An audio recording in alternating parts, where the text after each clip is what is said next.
ہے نا، وہ کسی مذہب کو ماننے والے نہ ہوں یا ماننے والے ہوں، جب شعور بیدار ہوتا ہے نا تو دو چار سوالوں کے جواب وہ تلاش کرنے شروع کر دیتے ہیں۔ ایک تو سوال ان کے ذہن میں یہ اٹھتا ہے کہ انسان کیوں پیدا ہوا ہے، کہاں سے آیا ہے، اگر آیا ہے تو پھر آیا کہاں سے ہے اور کیوں آیا ہے۔ اور پھر یہ بھی سوال پیدا ہوتا ہے کہ سب انسان ایک جیسے سٹیٹس کے کیوں نہیں، کوئی امیر ہے، کوئی غریب ہے، کوئی پڑھا لکھا ہے، کوئی ان پڑھ ہے، کوئی خوبصورت ہے،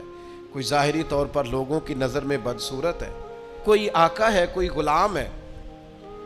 ان سوالوں کے لوگ جواب چاہتے ہیں، مقصد حیات کیا ہے اور انسان کو کس نے بھیجا ہے، کس مقصد کے لیے بھیجا ہے، ہم کیوں آئے ہیں، اس کا نا جواب چاہیے حضرت انسان کو۔ پھر وہ یہ سوال مختلف لوگوں کے ذہنوں میں گھومتے گھومتے کوئی کسی طرف نکل گیا، کوئی کسی طرف نکل گیا۔ ایک بڑا ادیب آدمی تھا، بڑا بہترین شاعر تھا، وہ کہنے لگا اصل میں نا انسان ایک پھول ہے، تو بہار کا موسم آتا ہے تو کھل جاتا ہے، جوانی ہے، صحت ہے، تندرستی ہے، پھر خزاں آتی ہے تو آہستہ آہستہ اس کے پتے مرجھا جاتے ہیں، پھر زیادہ ہی پتجھڑ آتا ہے تو ٹوٹ جاتا ہے، یعنی انتقال کر جاتا ہے۔ لہذا ایک خوشبو ہے، ایک پھول ہے۔ اس نے بھی بات کی، چلو ٹھیک کی ہوگی۔ پھر ایک اور شخص بولا، اس نے کہا نہیں، بنیادی طور پر نا پوری دنیا کے اندر مختلف کردار اللہ نے بنائے ہیں، کوئی باپ ہے، کوئی دادا ہے، کوئی بیٹا ہے، کوئی پوتا ہے، کوئی بھائی ہے، تو سب اپنا اپنا کردار نبھاتے ہیں اور پھر اپنے اپنے وقت پر وہ رخصت ہو جاتے ہیں، کیونکہ اب کردار بدلنے کی باری آ گئی۔ اب وہ جو باپ تھا اس نے دادا بننا ہے اور وہ جو پوتا تھا اس نے باپ بننا ہے، لہذا وقت بدلتا ہے تو یہ کردار بھی بدل جاتے ہیں۔ لوگ اپنے اپنے حساب سے کوششیں کرتے رہے، یہاں تک کہ بعض نے یہ بھی کہہ دیا کہ انسان پہلے حیوان تھا۔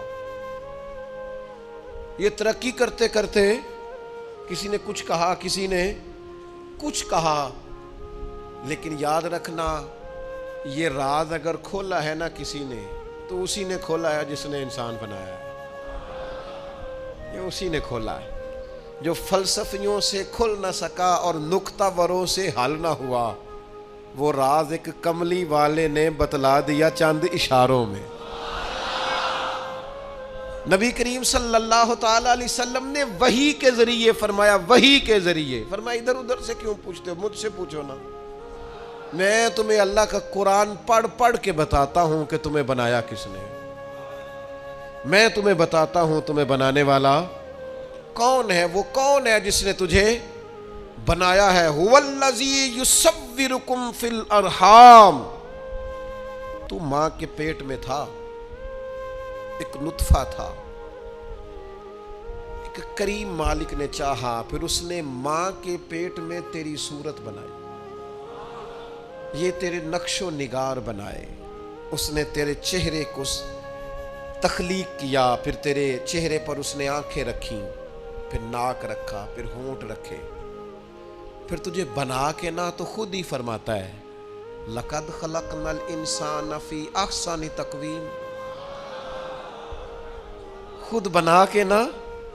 خود فرماتا ہے کہ تحقیق میں نے انسان کو بڑی ہی خوبصورت ساخت پر پیدا فرمایا۔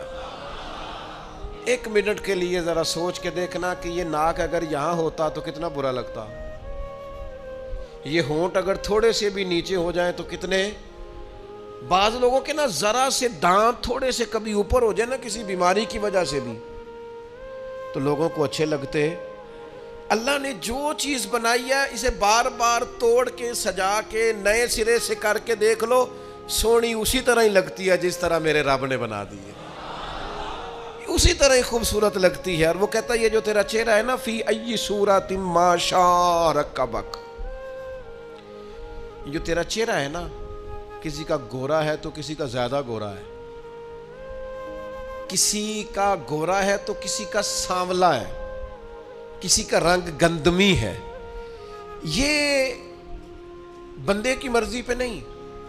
یہ اللہ کہتا ہے جیسے میں نے چاہا ہے نا.